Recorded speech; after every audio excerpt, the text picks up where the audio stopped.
الحمد للہ رب العالمین والصلاة والسلام علی حبیبہ محمد وآلہ وصحبہ اجمعین۔ اعوذ باللہ من الشیطان الرجیم، بسم اللہ الرحمن الرحیم۔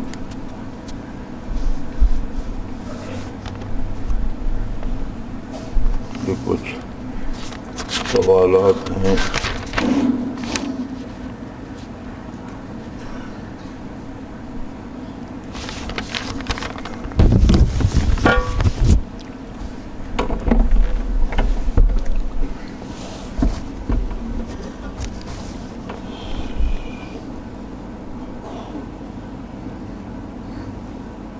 ہمارے صاحب مجاز کا کہنا ہے کہ دارالعرفان جا کر نماز پوری پڑھا کریں، کیونکہ شیخ روحانی وہاں ہوتا ہے، لہذا وہاں قصر نہیں ہوتی، جبکہ یہاں بتایا گیا ہے کہ قصر پڑھیں۔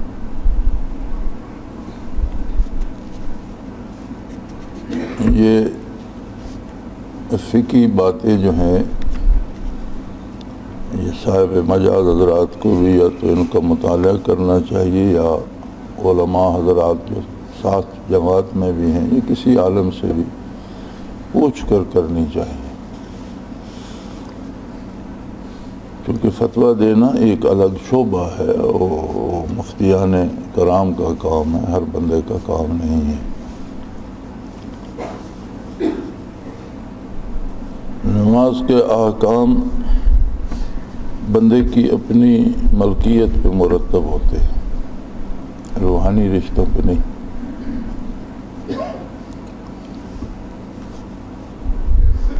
تو جو بھی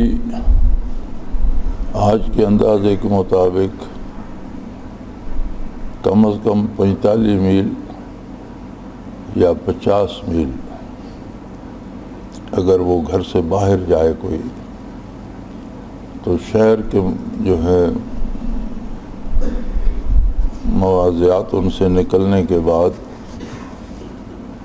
اس کی نماز فرائض جو ہیں وہ قصر ہو جائیں گے، یعنی 4 کی 2 پڑے گا، فجر کی 2 ہیں 2 ہی رہیں گی، مغرب کی 3 ہیں 3 ہی رہیں گی، ظہر عصر اور عشاء یہ قصر ہو جائیں گی، اگر اس کا قیام 14 دن کا نہ ہو، اس سے کم ہو۔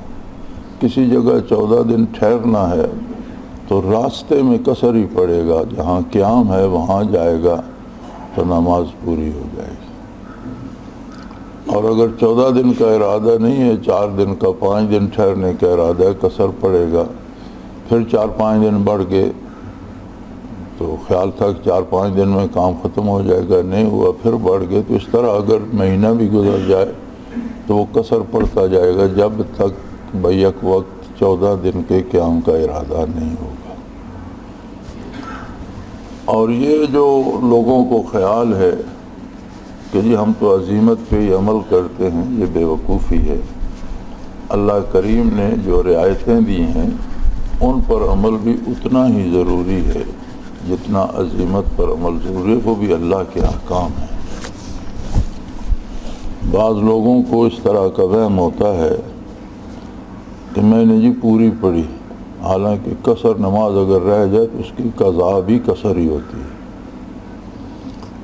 اسی طرح بعض لوگ مرض بڑھا لیتے ہیں اور سمجھتے ہیں نہیں جی میں تیمم نہیں کروں گا، وضو ہی کروں گا، یہ بھی احکام شریعت کی خلاف ورزی ہوتی ہے، اور جس اللہ نے وضو کا حکم دیا ہے اسی اللہ نے تیمم کی اجازت دی ہے۔ تو جس طرح یہ رخصتیں دی گئی ہیں، جس طرح عزیمت پہ عمل کرنے کا اجر ہے، رخصتوں پہ عمل کرنے کا بھی ویسے ہی اجر ہے، یہ بھی اللہ کریم کی طرف سے۔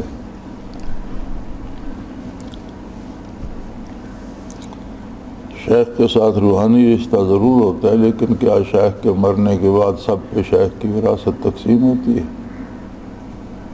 اس کی جائیداد میں حصے دار ہوتے ہیں؟ یہ فضول سی باتیں ہیں۔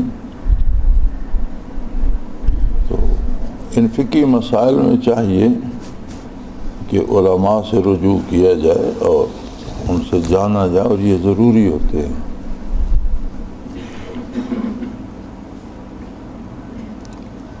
حضور صلی اللہ علیہ وسلم پورے جہان کے لیے رحمت للعالمین بنا کر بھیجے گئے۔ انسانوں کے علاوہ باقی مخلوقات خصوصاً فرشتے اس رحمت اور برکت سے کیوں کر مستفید ہوئے۔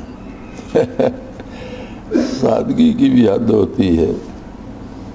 فرشتے تو فرشتے، کافر بھی مستفید ہو رہے ہیں، چونکہ رحمت دو طرح سے ہے۔ الرحمن الرحیم، اللہ رحمان بھی ہے رحیم بھی ہے، اب دونوں کا مادہ ایک ہے، رحمان کا بھی رحیم کا بھی، لیکن معنی میں بڑا فاصلہ ہے۔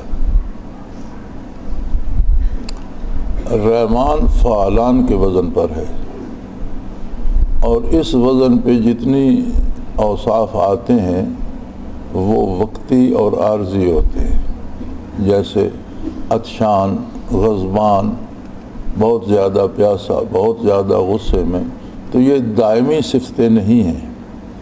بہت زیادہ پیاسا ہے تو پانی مل جائے گا، پیاس ختم ہو جائے گی۔ بہت زیادہ غصے میں ہے تو غصہ آخر ختم ہو جائے گا۔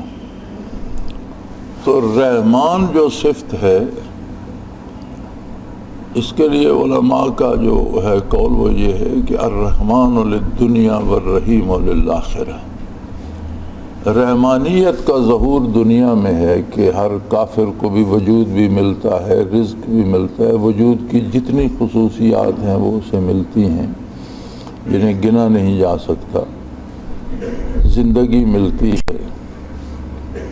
تو اگر وہ ایمان قبول نہیں بھی کرتا تو رحمانیت سے تو مستفید ہو رہا ہے۔ زمین ہو، آسمان ہو، کائنات کی کوئی گوشہ ہو، ہر چیز اپنے وجود میں بھی رحمت باری کی محتاج ہے، اور کائنات میں کوئی چیز ایسی نہیں جو اللہ سے براہ راست رشتہ رکھتی ہو۔ جتنی برکات یا جو نعمتیں جس کو بھی ملتی ہیں، ان سب کا مصدر ہیں محمد الرسول اللہ صلی اللہ علیہ وآلہ وسلم۔ حتیٰ کہ پہلے سارے نبی بھی آپ کے امت ہی ہیں، آپ نبیوں کے بھی نبی ہیں۔ تو پہلی امتوں کو جو فوائد ملے، برکات ملی،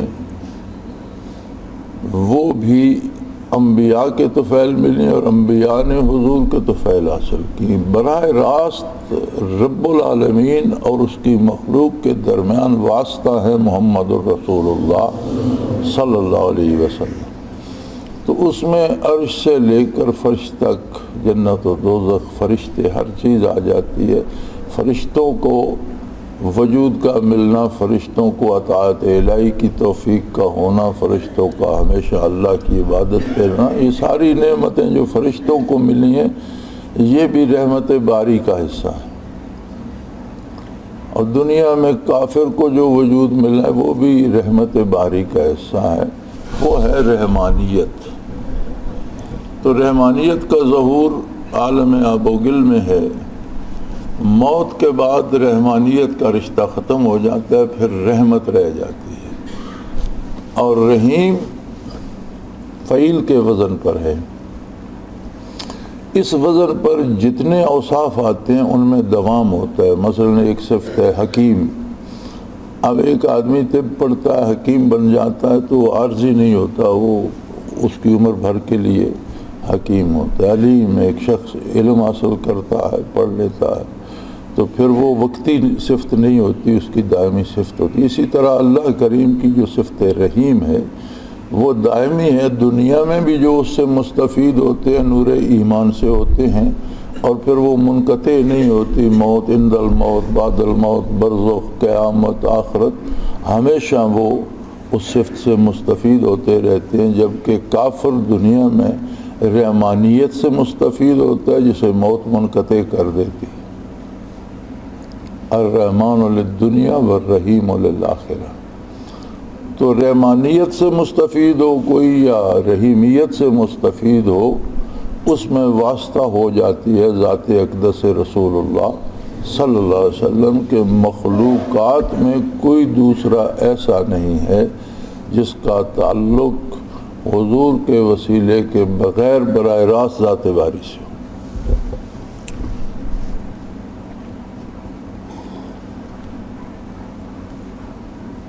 جو شخص اپنے شیخ کے خلاف کوئی بات سنے پھر ان رضا سرائی کرنے والوں کے ساتھ روابط رکھے، برکات سے محروم ہو جاتا ہے۔ اگر کوئی شخص گستاخ رسول سے روابط رکھے تو میرے خیال میں اس سوال میں جواب موجود ہے۔ کوئی ایک رتی زہر کھانے سے مر جاتا ہے، وہ پاؤ کھا لے تو کیا ہوگا؟ تو اس سوال میں یہ جواب موجود ہے کہ گستاخ رسول سے رابطہ رکھے گا تو ایمان ختم ہو جائے گا۔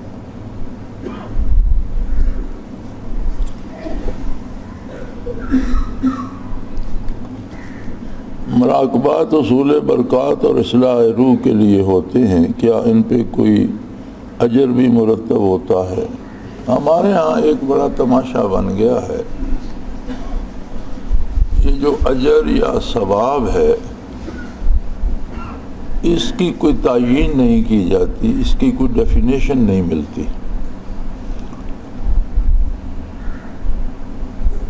اور لوگوں کو عجیب الجھنوں میں ڈال دیا گیا ہے۔ خواہ مخواہ کے ثواب کے چکر دے کر لوگوں کی زندگیاں برباد کر دی گئی۔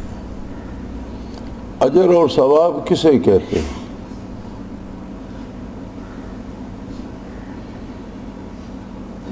اس دنیا میں اجر یا معاوضہ یا بدلہ ہر نیکی کا یہ ملتا ہے کہ مزید نیکی کی توفیق عطا ہو جاتی ہے،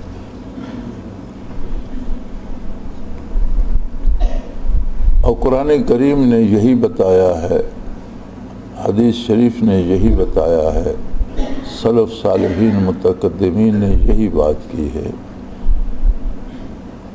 جیسے قرآن حکیم نے کہا ان الصلاۃ تنہا عن الفحشاء والمنکر، اللہ کی عبادت برائی اور بے حیائی سے بچا لیتی ہے، روک لیتی ہے۔ یہ اجر ہے، یہ ثواب ہے۔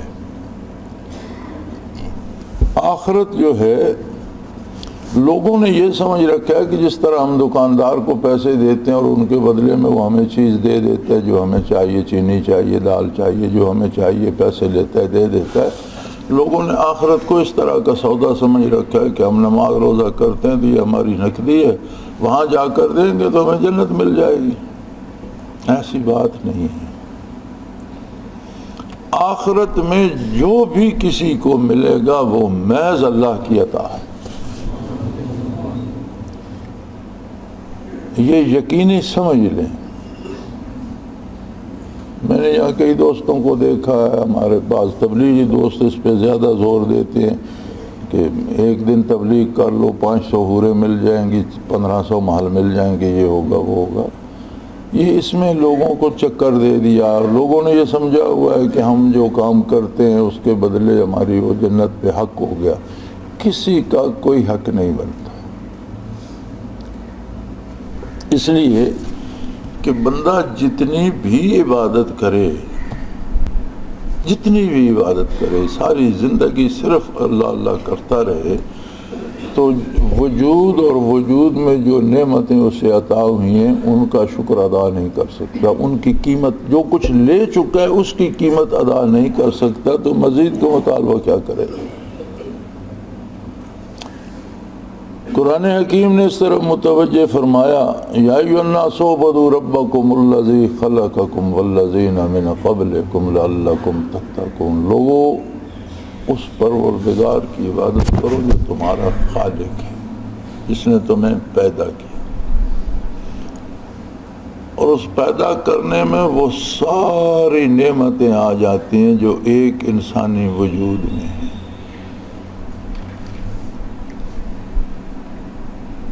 تمہارے باپ داداؤں کو پیدا کیا، تمہاری نسل کو پیدا کیا، تو حاصل کیا ہوگا؟ لعلکم تتقون، تمہارا رشتہ استوار ہو جائے گا اللہ کریم سے، تمہارا تعلق بن جائے گا بندگی کا، بندہ ہونے کا رب العالمین سے۔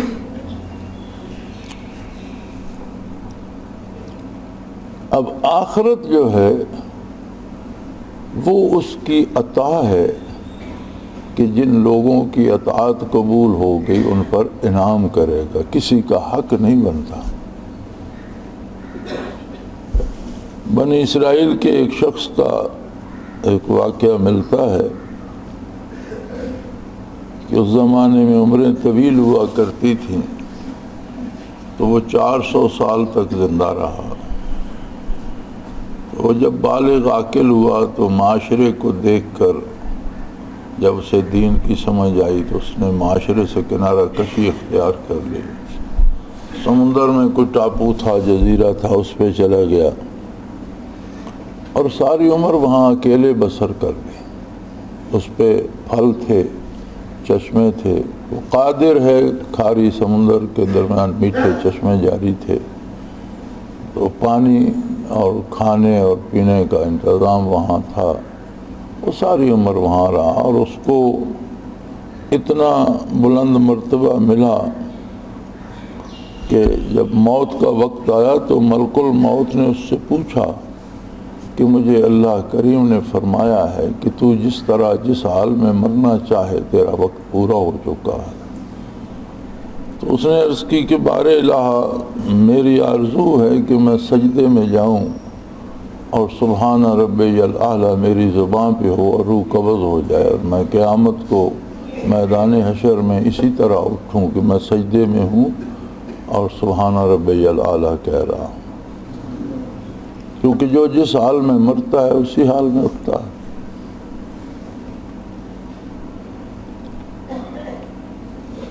تو عیسیٰ علیہ السلام کے بارے ملتا ہے کہ ایک مردے کو انہوں نے زندہ کیا، یہ ان کی معجزات میں سے تھا۔ یہ قبر پہ جا کے فرماتے کم باذن اللہ، تو مردہ زندہ ہو کر نکل آتا قبر سے۔ تو وہ کوئی ڈوم تھا جو سرنگیاں بجایا کرتے ہیں، تو فرمایا اسے انہوں نے قبر سے زندہ کیا تو اس کے کندھے پہ سرنگی تھی اور ٹوں ٹوں بجا رہا تھا۔ تو عیسیٰ علیہ السلام نے پوچھا کہ بھئی دعا کریں اللہ سے تجھے دنیا میں رہنے کی مزید مہلت۔ اس نے کہا جی نہیں، میں ایک دفعہ سکرات الموت سے گزر چکا ہوں، دوسری دفعہ گزرنا نہیں چاہتا، آپ مجھے میرے حال پہ رہنے دیں۔ تو اس کی موت جب آئی تو ملک الموت نے اس سے پوچھا اور اس نے 2 رکعت نفل نیتے اور سجدے میں اس کی روح قبض ہو گئی۔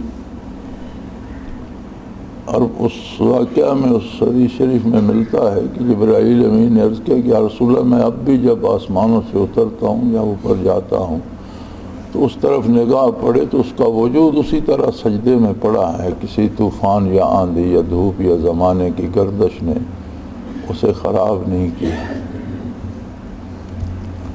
لیکن عجیب بات یہ ہوگی کہ جب روز حشر ہوگا اور وہ شخص پیش ہوگا تو بار الہی فرمائیں گے اذهبوا بعبدی الی جنتی برحمتی، کہ میرے اس بندے کو میری رحمت، میری بخشش، میری عطا کے سبب جنت میں لے جاؤ۔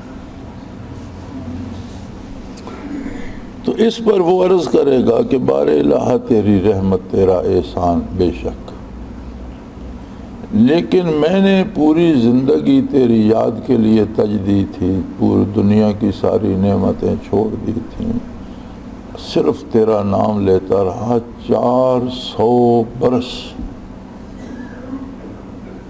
کوئی اس کا بھی اجر ہوگا یا صرف تیری رحمت کے سارے ہی جنت جانا ہے؟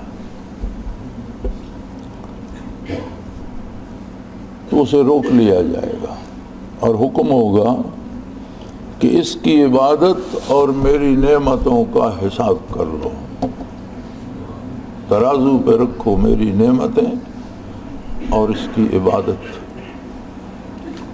تو فرمایا آنکھ سے شروع کریں گے تو 400 سال جو اس نے بینائی استعمال کی، جو وزن اس کا بنتا ہے، جب وہ ترازو پہ رکھی جائے گی تو 400 سالہ عبادت کم پڑ جائے گی۔ اب باقی بے شمار نعمتیں تو باقی ہیں، تو معاملہ تو جلدی ختم ہو جائے گا۔ فرشتے عرض کریں گے بار الہ، اس کی عبادت تو تیری نعمتوں کا وزن پورا نہیں کر سکی، وہ تو کم پڑ گئی۔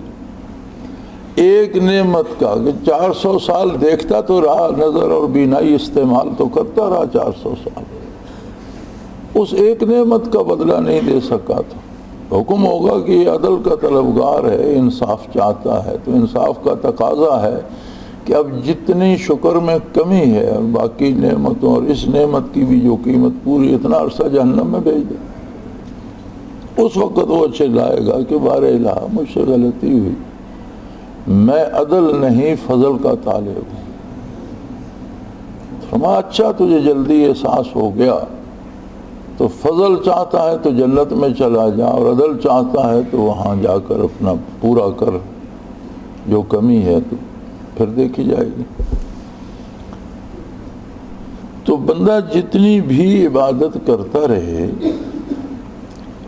وہ جنت کا مستحق نہیں بن جاتا کہ اس نے قیمت چکا دیا وہ اس کا حق ہو گیا، نہیں۔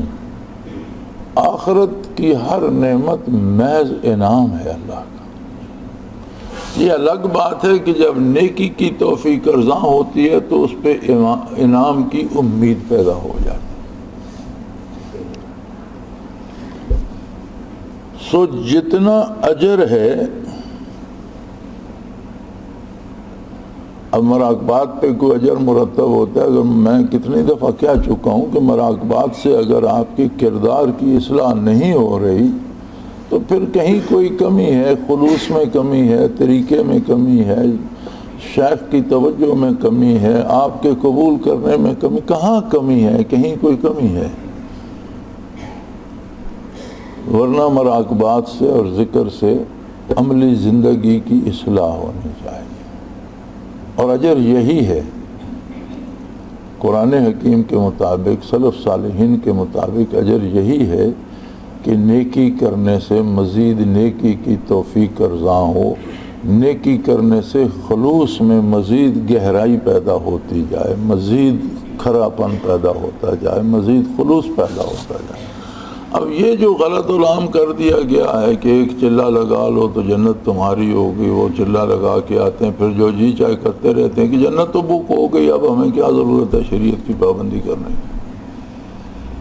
تو اس تصور نے، جیسے ہم کہیں بھی جو اجتماع میں 35 دن 40 دن رہا ہے جائے اس کی جنت تو پکی ہو گئی، چلو جان چھوٹی اس کی، اب جا کے واپس جا کے جو جی چاہے کرتا رہے، یہ غلط ہے میرے بھائی۔ زندگی کا ہر لمحہ قیمتی ہے، کوئی ایک جملہ قبول ہو جائے تو زندگی خطائیں معاف کرانے کے لیے کافی، کسی ایک غلطی پہ گرفت ہو جائے تو ساری زندگی کی عبادتیں ضائع کرنے کے لیے کافی۔ نبی علیہ الصلوۃ والسلام کا ارشاد عالی ہے کہ ایک شخص زندگی بھر غلط کاریاں کرتا ہے، اس سے کوئی ایک چھوٹا سا عمل ایسا ہو جاتا ہے جو اللہ کو مقبول ہوتا ہے، وہ ساریاں معاف ہو جاتی ہیں اور اسے توبہ کی توفیق ہو جاتی ہے، اس کا انجام بخیر ہو جاتا ہے۔ ایک شخص زندگی بھر عبادت کرتا رہتا ہے لیکن بالآخر کوئی ایک ایسی حرکت کر بیٹھتا ہے جو عند اللہ جس پہ گرفت آ جاتی ہے تو سب کچھ ضائع ہو جاتا ہے اور انجام صحیح نہیں ہوتا۔ تو ہر لمحہ عظمت باری اور اپنی کم مائگی کا احساس ہونا چاہیے۔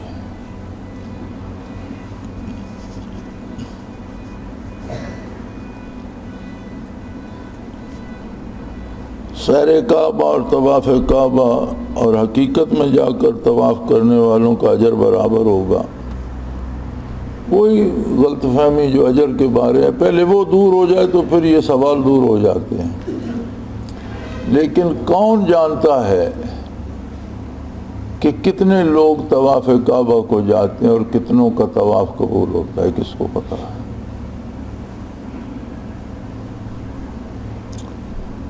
نبی کریم صلی اللہ علیہ وآلہ وسلم کا ارشاد تھا کہ حجاج کرام جو کنکریاں شیطان کو مارتے ہیں وہ فرشتے اٹھا لیتے ہیں اور ان کی نیکیوں میں قیامت میں شمار کی جائیں گی. اور واقعی بڑا عرصہ وہاں، چونکہ حج اسلامی تو نبی کریم صلی اللہ علیہ وسلم نے شروع کرایا، خود آپ نے حج کیے، کنکریاں ماری اور صحابہ کرام نے کیے، پھر آج تک چل رہا ہے. تو بڑا عرصہ کوئی وہاں سے کنکریاں اٹھاتا نہیں. ہمارے ساتھ ہی ایک مولانا صاحب تھے، انگو میں مدرسہ تھا ان کا، بہت نیک آدمی تھے. تو میں نے یہ حدیث اسرار التنزیل میں نقل کر، تو ان کا خط آیا مجھے کہ حضرت میں اہلیہ سمیت حج پر گیا تھا اور ہم نے بھی کنکریاں ماری، لیکن دیکھا یہ کہ رات کو حکومت کے ٹرک آ جاتے تھے وہ کنکریاں اٹھانے کے لیے اور بھر کے لے جاتے تھے، اور آپ نے تفسیر میں لکھ دیا فرشتے اٹھا لیتے ہیں. تو بات سمجھ نہیں آ رہی. تو میں نے انہیں لکھا کہ حضور نے فرمایا ہے کہ حاجیوں کی کنکریاں فرشتے اٹھا لیتے ہیں، جو پکنک کے لیے جاتے ہیں ان کی سرکاری ٹرک کی اٹھائیں گے.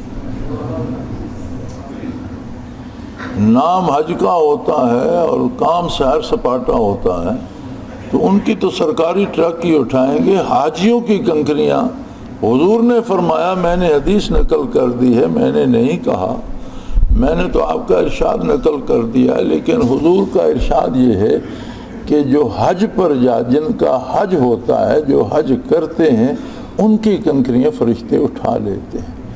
اب مخلوق نے تماشا بنا لیا، سارا سال سود کھاتے رہو، رشوت لیتے رہو، حج کے موقع پر جا کر حج کرا، سارا سال جو جی چاہے کرو، وہاں جا کر بھی کچھ سونا خریدنے کے چکر میں پڑ جاؤ اور یہ کرو وہ کرو. مقصد ہوتا ہے کہ وہاں سے کچھ لے آئیں گے، مقصد ہوتا ہے چلو مخلوق، مقصد ہوتا ہے لوگ حجی تو کہیں گے کم از کم. تو بے شمار چیزیں ہیں جو خلوص سے حج کے لیے جاتے ہیں، عقیدہ درست ہوتا ہے، حج سنت کے مطابق احکام پہ صحیح عمل کرتے ہیں. اب حج میں بھی بے شمار رسومات بن گئی ہیں، تو جو حج کرتے ہیں ان کی کنکریاں تو آج بھی فرشتے اٹھا لیتے ہیں، چونکہ حضور کا فرمان ہے اور سچ ہے. لیکن اب اکثریت پکنک والوں کی ہو گئی ہے، سیر سپاٹے والوں کی. فرشتوں کو کیا ضرورت ہے کہ ان کی، وہ تو حکومت کے ٹرک ہی اٹھائیں گے.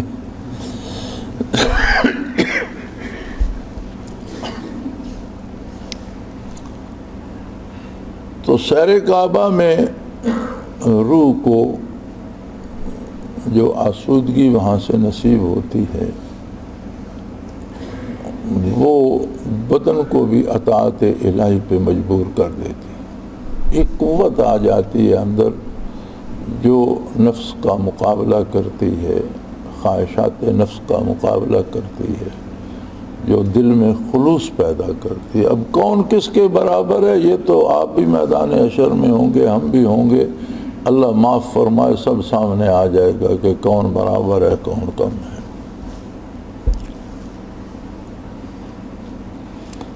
درود شریف زیر لب پڑھنا بہتر ہے یا دل میں؟ کیا درود شریف پڑھتے وقت دھیان مسجد نبوی کی طرف رکھنا چاہیے؟ یہ بڑے مشکل کام ہے. درود شریف پڑھتے رہنا چاہیے. اس پہ جتنے سوال آپ کرتے جائیں گے، اس پہ جو کہہ دیا جائے گا کہ ایسے کرو، پھر اس کی پابندی لازمی ہو. بنی اسرائیل کو حکم ہوا فذبحوا بقرہ، فذبحوا بقرہ، کہ ایک گائے ذبح کرو. وہاں علماء حق لکھتے ہیں کہ وہ کوئی گائے ذبح کر دیتے اور اس کے گوشت کا ٹکڑا مردے کو لگاتے تو وہ زندہ ہو جاتا اور بات بتا دیتا. انہوں نے کہا سمجھ نہیں آ رہی جی، گائے کا رنگ بتائیں، کوئی نشانیاں بتائیں. پھر رنگ بتایا گیا. پھر انہوں نے کہا اس طرح کی تو کئی گائیں ہیں، اس رنگ کی کچھ اور پابندی، پھر اور پابندی بتائی گئی. تو جتنے سوال کرتے گئے اتنی پابندیاں لگتی گئیں، آخر انہیں پورے ملک میں ایک گائے ملی جس میں وہ ساری صفتیں تھیں، حالانکہ کوئی عام گائے بھی ذبح کر دیتے تھے۔ اب جب اس کو پاس پہنچے تو اسے پتہ چل گیا کہ ان پر اب سوائے اس کے ان کے پاس کوئی چارہ نہیں۔ اس نے کہا جی میری گائے کو اگر ذبح کرنا چاہتے ہو تو میرے ساتھ قیمت طے کر لو، گائے ذبح کر کے اس کی کھال کا مشکیزہ بناؤ، وہ مجھے سونے کی اشرفیوں کا بھر کے دے دو تو گائے ذبح کر لو۔ تو وہ قیمت انہیں چکانا پڑی۔ تو اگر سوال نہ کرتے، اللہ کے رسول نے کہا تھا گائے ذبح کرو، تو کوئی گائے پکڑ کر ذبح کر دیتے، تعمیل ارشاد ہو جاتی۔ تو اصول یہ ہوتا ہے کہ شیخ اگر کوئی وظیفہ بتا دے تو جو سمجھ میں آئے اس طرح کرتے رہو تو آسان رہتا ہے۔ تو جو پوچھتے جاؤ گے پابندی بڑھتی جائے گی، پھر اس کے مطابق پابندی سے کرنا پڑے گا، اپنے لیے مشکلات پیدا نہ کیا کرو۔ جہاں تک درود شریف کے پڑھنے کا تعلق ہے، حدیث شریف میں ملتا ہے کہ ایک صحابی نے عرض کی کہ یا رسول اللہ صلی اللہ علیہ وسلم، میں نے ایک وقت وظائف کے لیے مختص کر لیا، 24 گھنٹوں میں نے کچھ وقت معین کر لیا کہ یہ صرف وظائف پڑھا کروں گا، تو میں 3 حصے دوسری تسبیحات پڑھتا ہوں اور چوتھا حصہ اس وقت کا صرف درود شریف پڑھتا ہوں۔ حضور صلی اللہ علیہ وسلم نے فرمایا کہ اگر درود بڑھا لو تو اچھا ہے۔ اس نے کہا یا رسول اللہ پھر میں آدھا وقت درود شریف پڑھا کروں اور آدھا وقت باقی تسبیحات۔ آپ صلی اللہ علیہ وآلہ وسلم نے فرمایا اور بڑھا لو تو اور اچھا ہے۔ پھر انہوں نے عرض کیا یا رسول اللہ میں وقت کے 3 حصے درود شریف پڑھا کروں اور 1 حصہ باقی وظائف۔ تو آپ صلی اللہ علیہ وسلم نے فرمایا اور بڑھا لو تو اور اچھا ہے۔ اس نے عرض کیا یا رسول اللہ میں سارا وقت جو میں نے مختص کیا ہے، سارا وقت صرف درود شریف نہ پڑھتا رہا کروں؟ فرمایا اگر ایسا کرو گے تو دنیا اور آخرت کی ہر بھلائی کو پالو۔ اگر تم صرف درود شریف ہی پڑھتے رہو گے تو دنیا و آخرت کی ہر بھلائی کو پالو گے۔ اب اس پہ مزید سوال پیدا کرنا، وہ زیر لب پڑھیں یا اونچا پڑھیں یا دل میں پڑھیں یا مسجد نبی کے، جتنے سوال کرتے جائیں گے وہ پابندیاں لگتی جائیں گی۔ ان کی کیا ضرورت جب نبی کریم صلی اللہ علیہ وسلم نے کوئی پابندی نہیں لگائی، سادہ سا فرما دیا کہ درود شریف ہی پڑھتے رہو گے تو دنیا ہی نہیں، دنیا اور آخرت دونوں جہانوں کی جو ہیں کامیابیاں حاصل کر لو گے۔ تو حدیث شریف میں بے شمار درود شریف ہیں، کوئی سا پڑھتے رہو، اپنے اوپر پابندی کیوں لگاتے، اور جس طرح ہو سکتا ہے اس طرح پڑھتے رہو۔ کیا نفس کی موت بدن کی موت کا سبب بنتی ہے؟ میرے خیال ہے یہاں انہوں نے لکھنے میں غلطی کی ہے، ان کی مراد ہوگی روح کی موت، کیونکہ نفس تو بنتا ہے عناصر اربع کے ملنے سے اور ان کے بکھرنے سے مر جاتا ہے، ختم ہو جاتا ہے۔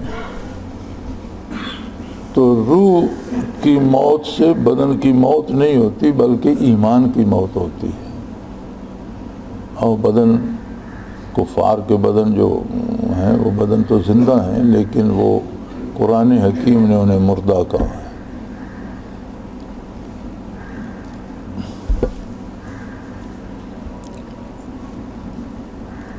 شیخ کے ساتھ یہ تعلق کہ غسال کے ہاتھوں میں میت کیسے حاصل کیا جا سکتا ہے؟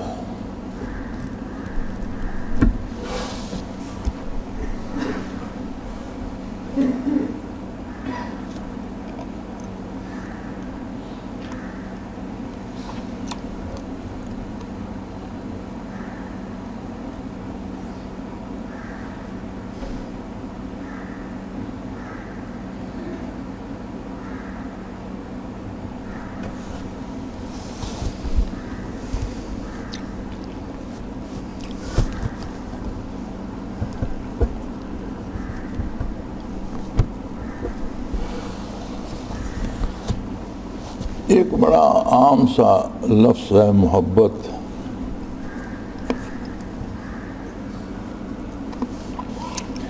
ہر شخص اس کا دعویٰ بھی کرتا ہے.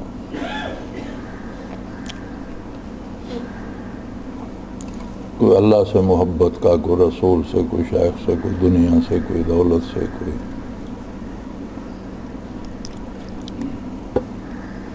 لیکن یہ اتنا قیمتی ہے کہ یہ بہت کمیاب ہے، بہت کمیاب. محبت کی حقیقت ہمیں ملتی ہے دنیا میں کسی نے محبت کا حق ادا کیا ہے تو وہ صحابہ کرام ہیں جنہوں نے اپنے نبی سے محبت کی. یہ بڑا لطیف اور بڑا عجیب جذبہ ہے.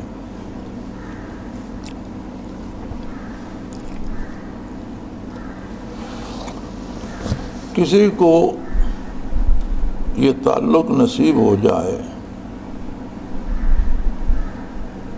تو پھر اس کا حال یہ ہو جاتا ہے کہ وہ مین میں کیوں یہ چیزیں بھول جاتا ہے، کیوں اور کیا نہیں ہوتا اس میں.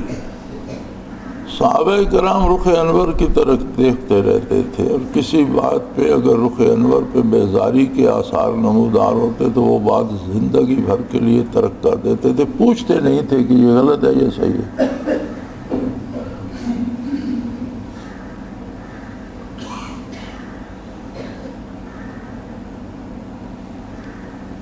ایک صحابی تھے، وہ عشاء کی نماز سے فارغ ہوتے تو بچہ ان کا گھر سے آ جاتا اور ان کا ہاتھ پکڑ کر گھر لے جاتا، اور فجر کے لیے مسجد میں ہاتھ پکڑ کر چھوڑنے آتا. اب پھر سارا دن کام کاج کرتے. تو کسی دوست نے پوچھا کہ بھائی یہ آپ کو عشاء کے بعد نظر نہیں آتا فجر تک، اور فجر کے بعد سارا دن ٹھیک ہوتے ہو؟ انہوں نے فرمایا کہ میں عشاء پڑھنے آتا ہوں، حضور نماز پڑھاتے ہیں، میری نگاہ حضور پہ پڑتی ہے، حضور فارغ ہو کر حجرہ مبارک میں تشریف لے جاتے ہیں، جب حضور نظر سے اوجھل ہوتے ہیں میں آنکھ بند کر لیتا ہوں، پھر میں رات بھر آنکھ نہیں کھولتا. بچہ لے جاتا ہے، فجر کے لیے ہاتھ پکڑ کر چھوڑ جاتا ہے، میں بیٹھا رہتا ہوں. جب حضور حجرہ مبارک سے برآمد ہوتے ہیں تو میں نگاہ آنکھ کھولتا ہوں، میری دن کی پہلی نگاہ بھی حضور پہ پڑتی ہے اور آخری نگاہ بھی حضور کو دیکھتی. اب یہ کہاں فرض ہے یا سنت ہے یا واجب ہے یا کوئی شریعت کا حکم ہے؟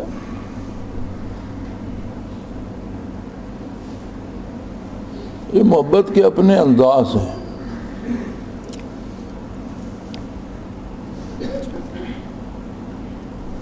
عادیت کی تسبیح میں ہم نے سیکھا حضرت سے رحمت اللہ تعالی علیہ، فیض اللہ منزہ بے چون چگم. اب میں نے اس ساری عبارت کو عربی میں سمجھا. فیض اللہ، اللہ سے زال پر پیش اور آگے اللہ، فیض اللہ، جیسا کہ اللہ پاک ہے، بے چون چگم.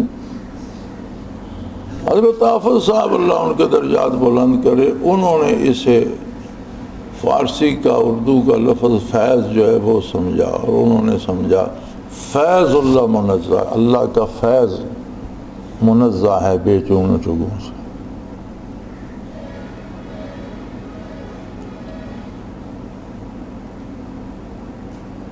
ایک دفعہ میری اور حافظ صاحب کی بات تھی، انہوں نے فیض کہا، میں نے کہا نہیں یہ تو فیض اللہ ہے. اس کے بعد 20 برس ہم حضرت جی کے ساتھ رہے. وہ مجھے کہتے تھے حضرت سے پوچھو یہ فیض اللہ ہے یا فیض اللہ ہے. میں کہتا تھا حضرت آپ پوچھیں. 20 برس میں دونوں میں سے کسی کو جرت نہیں ہوئی کہ شیخ پہ سوال کرے. 20 برس بیت گئے. وہ دنیا سے چلے گئے، وہ فیض اللہ ہی سمجھتے تھے، میں موجود ہوں، میں فیض اللہ ہی سمجھتا ہوں، میں نے حضرت سے وہ سمجھا، انہوں نے وہ سمجھا۔ اور اس کے بعد ہم دونوں 20 برس اکٹھے رہے، 20 برس دونوں میں سے کسی کو جرت نہیں ہوئی کہ شیخ سے تصحیح تو کرا لے۔ صحیح ہے جو سمجھ لیا بس ٹھیک ہے۔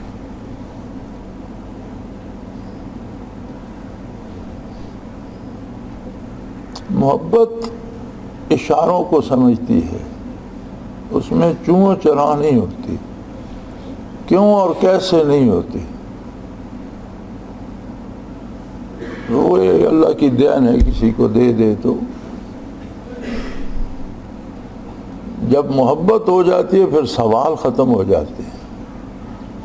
محبت میں سوال نہیں ہوتا، صرف اطاعت ہوتی۔ یہ چھوٹی سی بات تھی یار، اس میں کیا تھا؟ اگر ہم پوچھتے تو حضرت نے کیا کہنا تھا؟ دو میں سے ایک کی طرف کہتے ایک نے صحیح سمجھا ہے، دوسرے نے صحیح نہیں سمجھا، لیکن کون پوچھے؟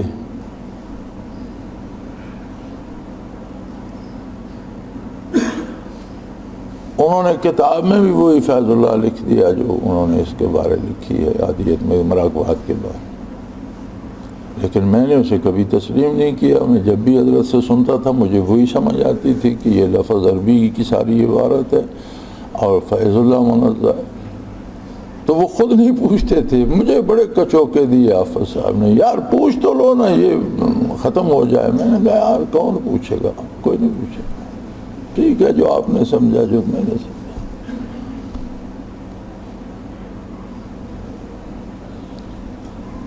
تو یہ ایک جذبہ ایسا ہے جو بے چوں چراں اطاعت پہ مجبور کر دیتا ہے۔ یہ حضرت رحمۃ اللہ علیہ فرماتے تھے کہ شریعت کے ہاتھ میں بھی ایسے ہونا چاہیے جیسے غسال میت کے۔ میت خود تو حرکت نہیں کرتا، غسل دینے والا جہاں دھوتا ہے جس طرح حرکت دیتا ہے اس طرح حرکت ہوتی ہے۔ تو یہ جملہ حضرت رحمۃ اللہ تعالیٰ علیہ کا شریعت کے بارے ہے کہ شریعت کے ہاتھ میں بندے کو ایسا ہونا چاہیے جس طرح غسال کے ہاتھ میں میت ہوتی ہے۔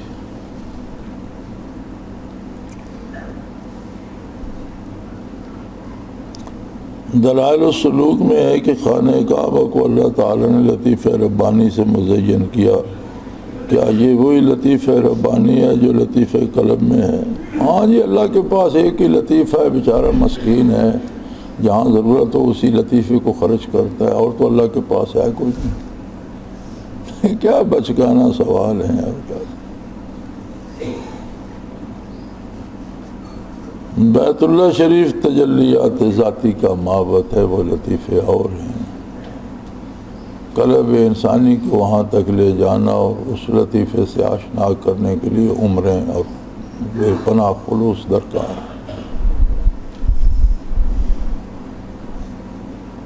یہاں تو ہم نے دیکھا لوگوں نے 20-25 برس شیخ کے ساتھ لگائے اور چند ٹکوں کے لیے سب کچھ چھوڑ کر الگ ہو گئے۔ عقیدے گئی، نمازیں گئیں، عبادتیں گئیں، دھکے کھاتے پھرتے ہیں۔ بیت اللہ کے ساتھ تو ایسا کبھی نہیں ہوتا کہ اس سے وہ تجلیات اٹھ گئی ہیں۔ تو یہ سوال یہ تب تک رہتے ہیں جب تک بات دل میں نہیں اترتی۔ حلق سے اوپر رہتی ہے تو سوال اٹھتے رہتے ہیں، حلق سے نیچے اتر جائے، دل میں چلی جائے تو جواب مل جاتا ہے۔ اور کیفیات جب محسوس ہوں تو اپنے دل کا حال بھی پتہ چل جاتا ہے، اور بیت اللہ شریف کا۔ بہرحال دعا ہے اللہ کریم سب کو یہ نعمت نصیب کرے، ہماری خطاؤں سے درگزر فرمائے، اور سب پر اپنا کرم فرمائے، وجود کے ہر سیل کو، ہر ذرے کو ذکر سے مزین کر دے، دنیا اور آخرت کی رسوائی سے اپنی پناہ میں رکھے۔ آخر دعوانا ان الحمدللہ رب العالمین۔ الحمدللہ رب العالمین والصلاة والسلام علی اللہم ربنا لا تقتلنا بغضبک ولا تغفر اللهم ربنا لا تسلط علينا من لا يرحمنا أنت ولينا ربنا آتنا في الدنيا حسنة وفي الآخرة حسنة وقنا عذاب النار